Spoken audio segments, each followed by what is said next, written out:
Assalamualaikum warahmatullahi wabarakatuh. Selamat pagi semua. Sorry, bukan selamat pagi ya. Selamat siang.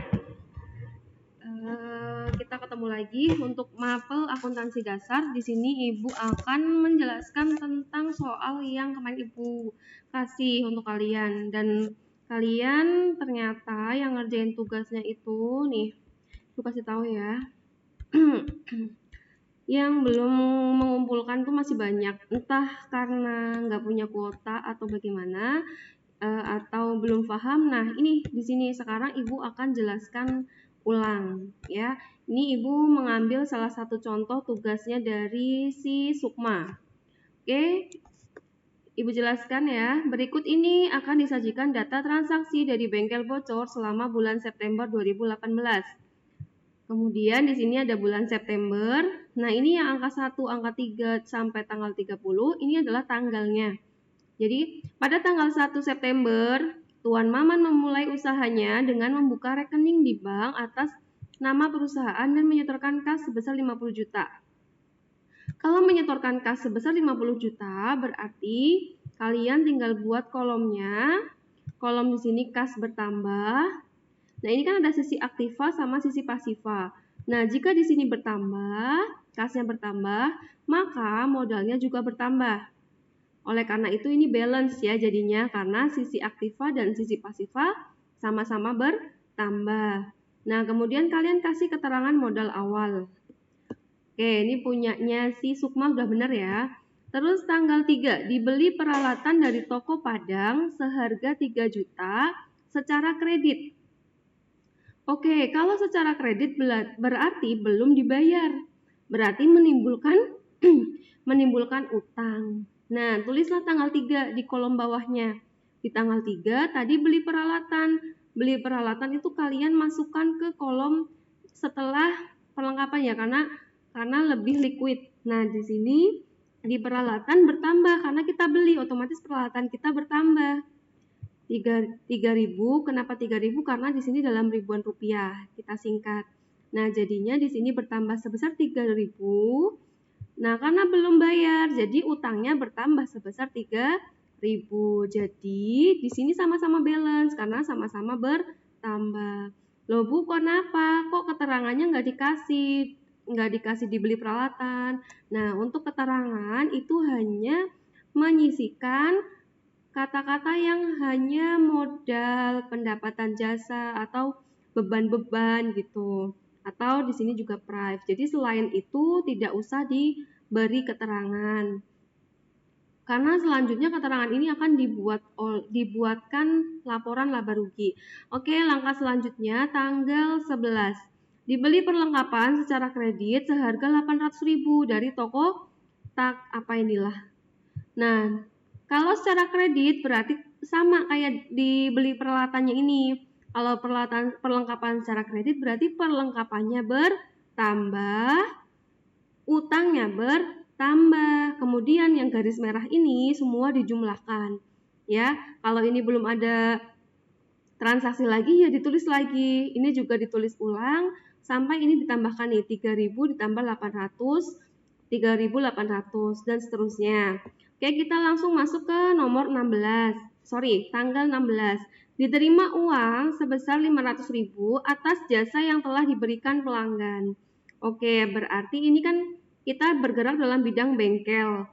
Nah, kamu dapat uang 500.000 dari jasa kamu ke bengkel ini, ada orang nih datang pelanggan gitu, misal nambal ban atau ganti ban, gantinya 500.000. Nah, ini udah diterima uang, berarti kalau diterima uang kasnya bertambah. Coba kita cek tanggal 16, kasnya bertambah. Oke, betul ya, 500.000. Nah, kalau kasnya bertambah apa lagi? Masuk ke modal, karena di sini nggak ada kolom pendapatan jasa, jadi masuknya ke modal gitu. Nah, kemudian di sini tulis pendapatan jasa. Oke ya, betul. Terus di kolom merah ada keterangan tambahannya. Di sini 50.000 tambah 500. Jadinya 50.500 gitu ya, sampai yang di modalnya juga. Terus kita langsung ke 17. Dibayar sebagian utang ke toko Padang. Oh ya tadi ini ya. Yang kita beli 3 juta, kita baru bayar 1 juta. Ya. Nah, berarti tanggal 17, karena kita bayar 1 juta, berarti uang yang berkurang hanya 1 juta. Gitu. Nah, terus utangnya berkurang nggak? Berkurang, karena udah kita bayar utang yang 1 juta, berarti mengurangi utang sebesar 1 juta. Nah, kemudian utangnya tinggal berapa dong? Ya tinggal dikurangi aja. Ini juga tinggal dikurangi gitu. Nah, alangkah baiknya jika ini bukan menggunakan minus tapi menggunakan kurung buka dan kurung tutup. Karena untuk di akuntansi kita kalau tanda berkurang itu pakai kurung buka kurung tutup. Gitu.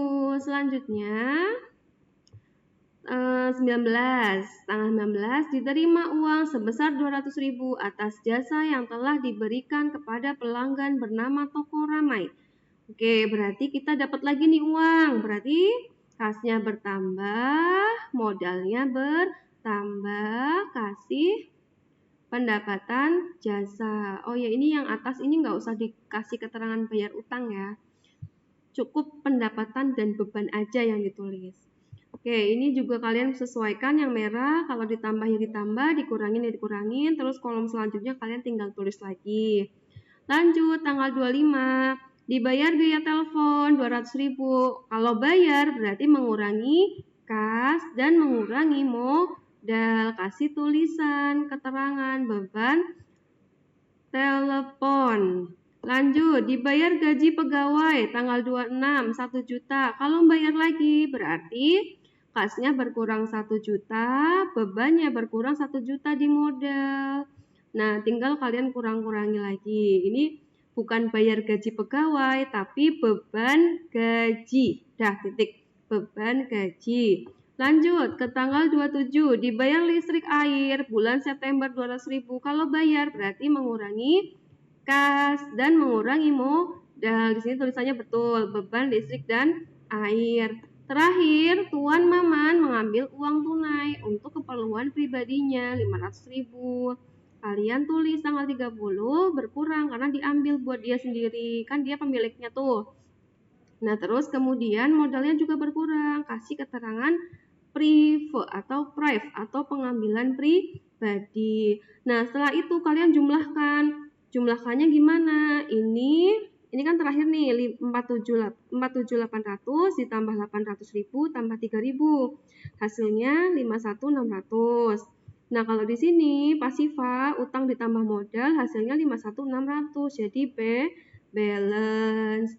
Gitu ya. Kalau misalnya masih bingung tentang tentang persamaan dasar akuntansi, boleh tanya Sukma nih. Sukma udah paham, oke? Terima kasih. Wassalamualaikum warahmatullahi wabarakatuh.